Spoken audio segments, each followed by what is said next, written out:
go on with our stories. Be sure to say hi in the chat box. Where are you listening from? What are your thoughts on everything? Drop it down below. Let's have a really fun and lively discussion.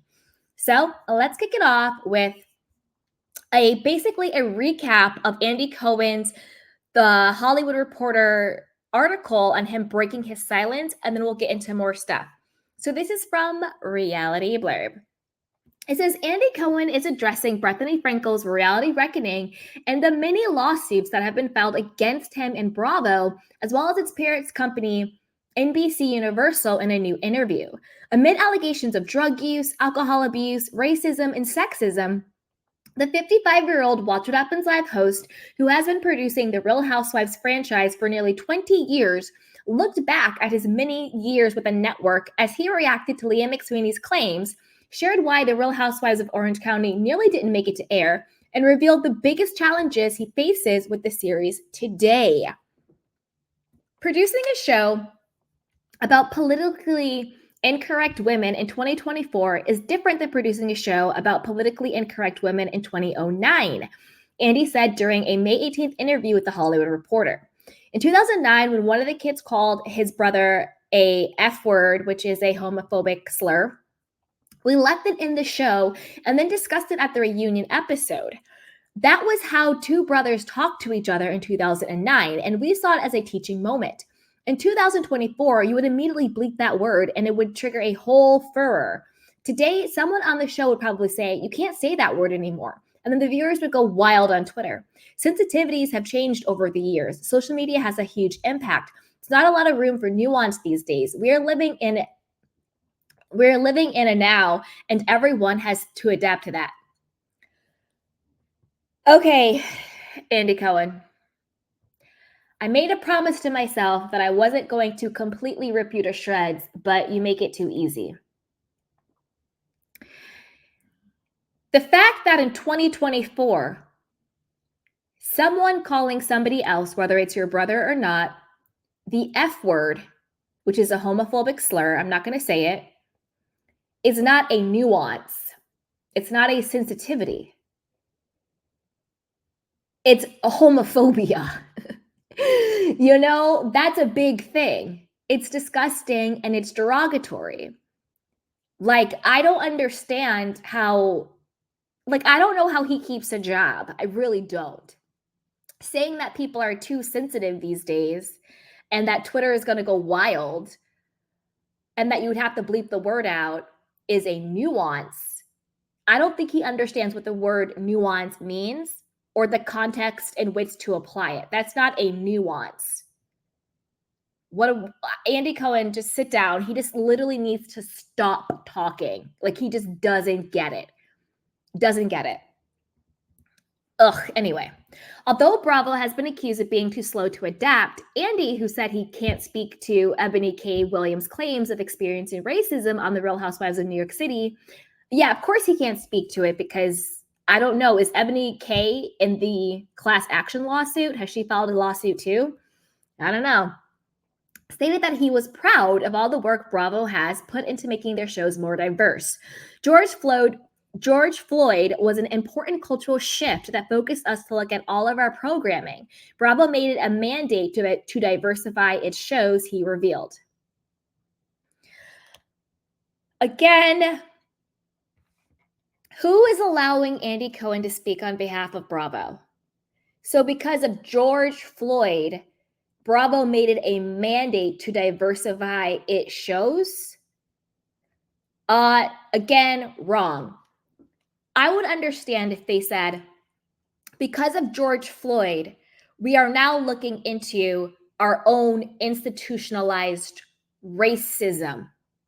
Not because of George Floyd, we're going to do some performative, token diversity casting on our shows. Let's throw in Ebony K. Williams. Let's throw in Anna Marie Wiley. Let's do blah, blah, blah. That doesn't even make any sense on these shows.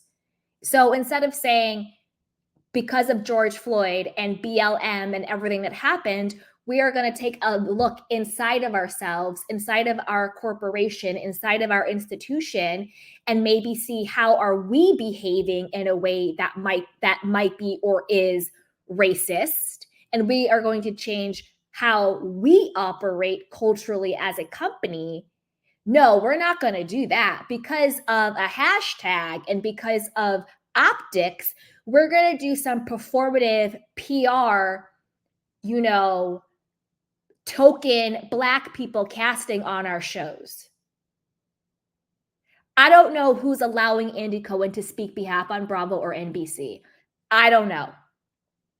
Like, they just don't get it. This is, to me, is just not the right look. Anyway, it's like when Tom Sandoval was like, George Floyd, that was a big pop culture moment, and like, so was I, or whatever the hell he said. What? George Floyd did not die so Bravo could diversify their cast for a PR moment. Disgusting. Absolutely disgusting. And what also is disgusting is how come no other YouTubers or bloggers or media outlets or publications are calling this BS out? How come nobody else is like, what the hell? This is sickening. Anyway, as for claims that he sabotaged Leah's sobriety during her time on Roni, which she alleged in her lawsuit against him in Bravo, Andy signaled to the many sober cast members they've had over the years, including her former co-star Luann de Lesseps.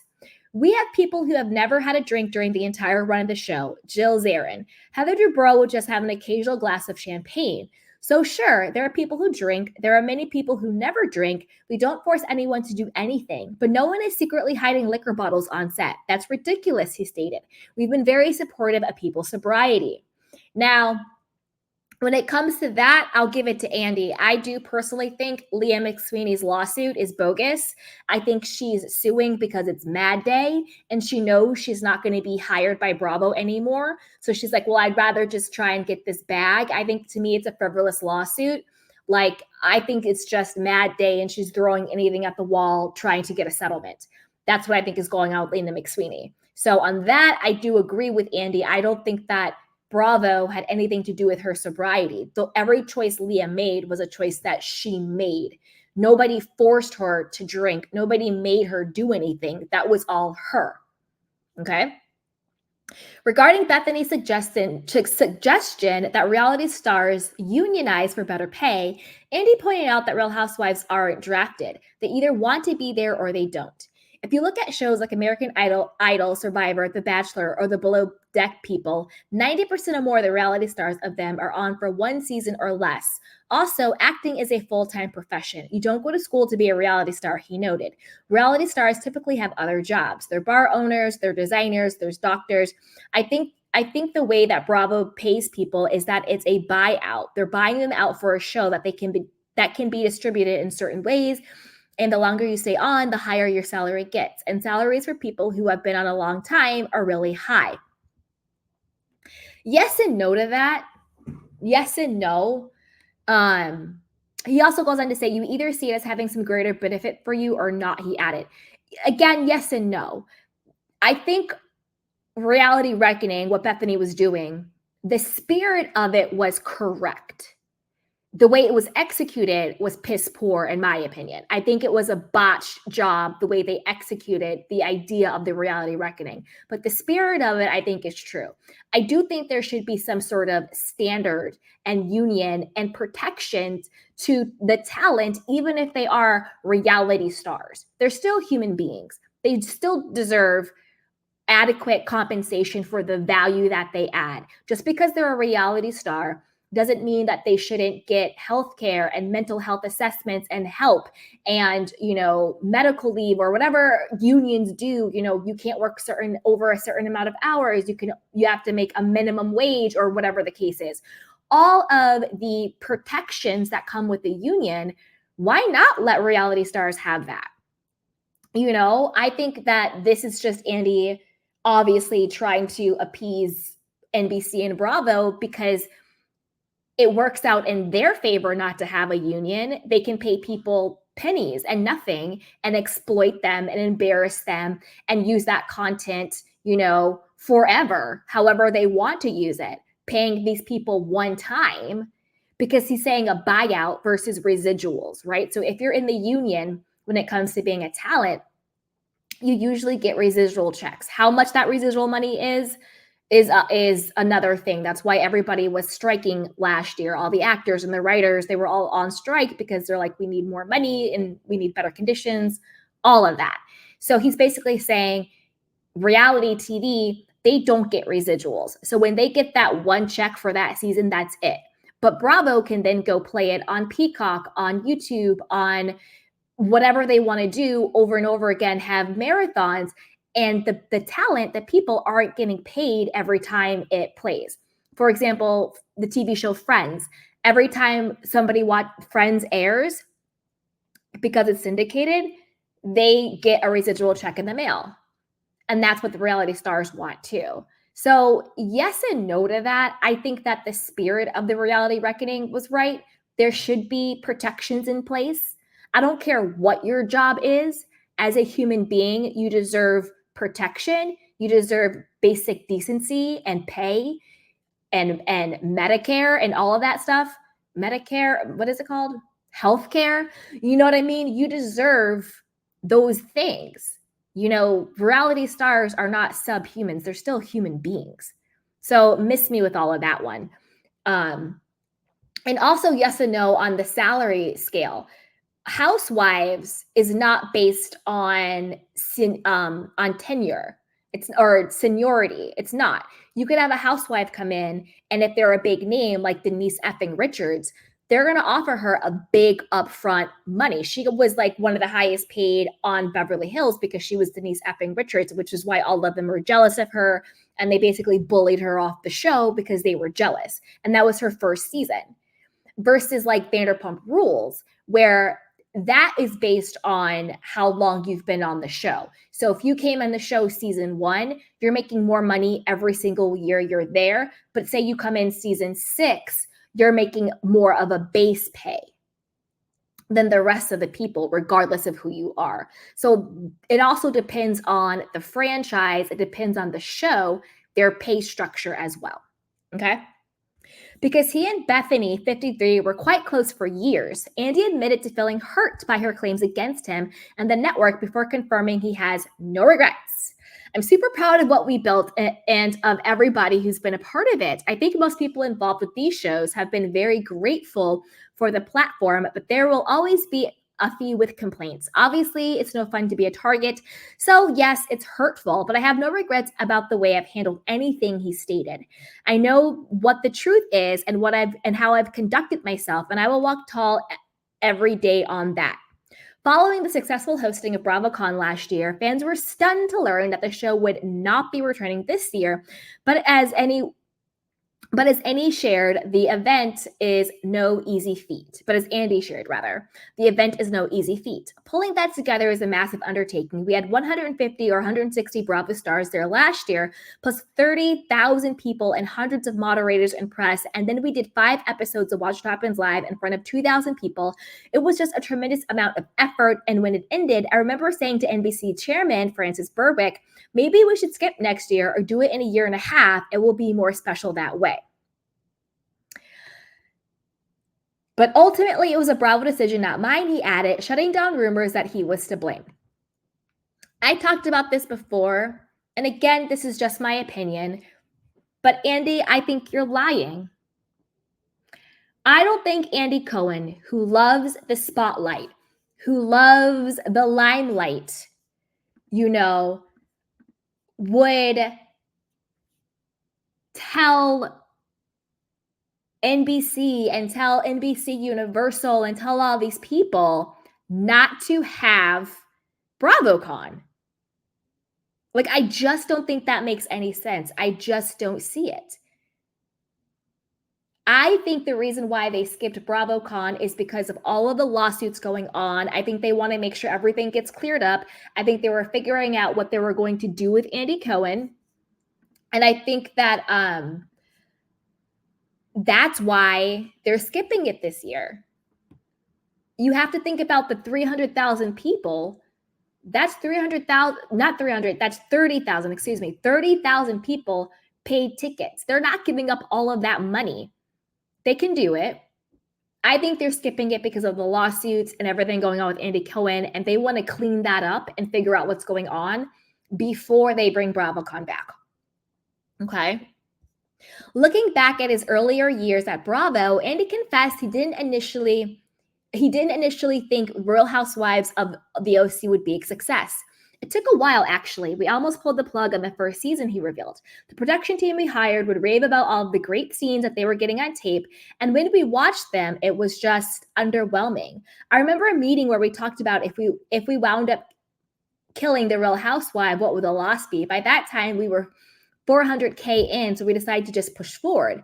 And the years that followed, Andy said the series developed into a feminist show with women finding themselves as sexual beings and going through traumas and finding great empowerment. I don't know about all that. Again, Andy Cohen, I feel like Andy Cohen failed up. That's just how I feel. When asked who epitomized the ideal most, Andy first named Real Housewives of Atlanta Portia Williams. She's funny. She is open. She is someone that you root for. She's vulnerable. She's been on top. She's been on the bottom. So she kind of is everything, and you go along for the ride with her, he detailed. Brynn Whitfield on Roni could wind up being that too. Tamara Judge on OC. Kyle Richards is another great example. Again, how tone deaf is Andy Cohen? Portia Williams is one of the most violent people on Bravo. She's had at least 4 physical violent altercations on the show. How is that women empowerment? How is that she's causing trauma?